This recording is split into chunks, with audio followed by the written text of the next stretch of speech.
ಅನುಮಾನ ಎಷ್ಟೇ ಇರಲಿ, ಸಾಧನೆ ಮಾಡೋ ಗುರಿ ನಿನ್ನಲ್ಲಿರಲಿ. ತುಳಿಯೋರು ಎಷ್ಟೇ ಜನ ಇರಲಿ, ಬೆಳೆಯೋ ಮನಸ್ಸು ನಿನ್ನಲ್ಲಿರಲಿ. ಒಂದು ಕಲ್ಲು ಶಿಲೆಯಾದರೆ ಕೈ ಮುಗಿದು ನಮಸ್ಕಾರ ಮಾಡ್ತಾರೆ, ಅದೇ ಮೆಟ್ಟಿಲಾದರೆ ತುಳಿದು ಚಪ್ಪಲಿಯನ್ನು ಬಿಡ್ತಾರೆ.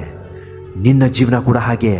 ನೀನು ಸಾಧಿಸಿ ತೋರಿಸಿದರೆ ನಮ್ಮವರು ಅಂತ ಹೇಳ್ತಾರೆ, ಸೋತ್ರೆ ನಮ್ಮವರೇ ಚುಚ್ಚು ಮಾತುಗಳಿಂದ ನಮ್ಮನ್ನು ಅವಮಾನ ಮಾಡ್ತಾರೆ.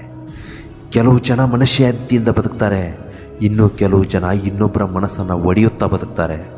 ಇದೇ ಪ್ರಪಂಚ. ಇವರೆಲ್ಲರನ್ನು ನೀನು ಗೆಲ್ಲಬೇಕು. ಇಂತಹ ಜನರನ್ನು ನೀನು ಸೋಲಿಸಬೇಕು. ನಿಭಾಯಿಸಲು ಯೋಗ್ಯತೆ ಇಲ್ಲದ ವ್ಯಕ್ತಿಗೆ ಅಧಿಕಾರವಾಗಲಿ ಜವಾಬ್ದಾರಿ ಆಗಲಿ ಕೊಡಬಾರ್ದು. ಒಂದು ವೇಳೆ ಕೊಟ್ಟರೂ ಲಾಭ ಇಲ್ಲ.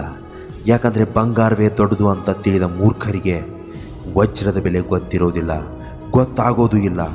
ಸುರಿದು ಹೋದ ಮಳೆ ಸರಿದು ಹೋದ ಸಮಯ ಮತ್ತೆಂದು ಸಿಗಲ್ಲ. ಹಾಗಂತ ಅದರೊಳಗೆ ನೀನು ಕಳೆದು ಹೋಗಬೇಡ. ಕೈಯೊಳಗಿರದ ಕೈಗೆ ಸಿಗಲಾರದ ನಾಳೆಗಳ ಕಣ್ಣೆದುರಿಗಿರುವ ಈ ಕ್ಷಣಗಳಲ್ಲಿ ಬದುಕುವ ಸೊಗಸು ನಿನ್ನದಾಗಿರಲಿ. ಎಲ್ಲ ಗೊತ್ತಿದ್ದು ಗೊತ್ತಿಲ್ಲದಂತೆ ಇದ್ದು ಬಿಡು. ಅರ್ಥ ಮಾಡ್ಕೊಂಡವರು ಜೊತೆಯಲ್ಲಿರ್ತಾರೆ, ಅವಮಾನ ಪಡೋರು ದೂರ ಸರಿದು ಹೋಗ್ಬಿಡ್ತಾರೆ. ಅತಿಯಾಗಿ ಚಿಂತಿಸಿ ಹಾಳಾಗಬೇಡ. ಇನ್ನೊಬ್ಬರ ಬಾಳಿನ ಪುಸ್ತಕದಲ್ಲಿ ನೀನೊಂದು ಅಧ್ಯಾಯ ಅಷ್ಟೇ. ಅರ್ಥ ಆದರೂ ಆಗದೇ ಇದ್ದರೂ, ಇಷ್ಟ ಆದರೂ ಇಷ್ಟ ಆಗದೇ ಇದ್ದರೂ ಪುಟವನ್ನು ತಿರುಗಿಸಿಯೇ ತಿರುಗಿಸ್ತಾರೆ. ಮುಗಿದು ಹೋದ ವಿಷಯದ ಬಗ್ಗೆ ಚಿಂತಿಸಬೇಡ. ಕೆಳಗೆ ಬಿದ್ದ ಹೂವು ಮತ್ತೆ ಮರ ಸೇರೋದಿಲ್ಲ. ಅದೇ ಥರ ನೀನು ಕೂಡ ಯಾರ ಬಗ್ಗೆನೂ ಚಿಂತಿಸಬೇಡ. ಆಸೆಗಳಿಗಾಗಿ ಬದುಕಬೇಡ, ಆದರ್ಶಕ್ಕಾಗಿ ಬದುಕು. ಯಾಕಂದರೆ ದೀರ್ಘವಾದ ಜೀವನ ಮುಖ್ಯ ಅಲ್ಲ, ದಿವ್ಯವಾದ ಜೀವನ ಮುಖ್ಯ ಆಗತ್ತೆ. ಚೇಂಜ್ ಆಗು. ಈ ಪ್ರಪಂಚದಲ್ಲಿ ನಿನ್ನಿಂದ ಬದಲಾವಣೆ ಆಗಬೇಕು.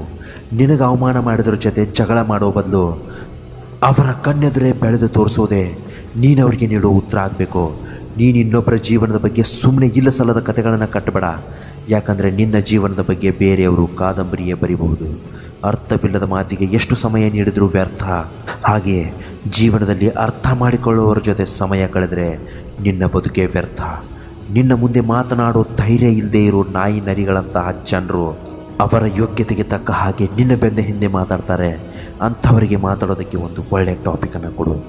ಕೊನೆಗೊಂದು ಮಾತು ಹೇಳ್ತೀನಿ, ಕಷ್ಟ ಕಲಿಸುತ್ತೆ, ಸುಖ ಮೆರೆಸುತ್ತೆ. ಒಳ್ಳೆತನ ಮತ್ತು ಆತ್ಮವಿಶ್ವಾಸ ಮಾತ್ರ ನಿನ್ನನ್ನು ಬಾನೆತ್ತರಕ್ಕೆ ಬೆಳೆಸುತ್ತೆ. ಇಂತಹ ಮತ್ತೊಂದು ಒಳ್ಳೆಯ ಟಾಪಿಕ್ನ ತಗೊಂಡು ನಾಳೆ ನಿಮ್ಮ ಮುಂದೆ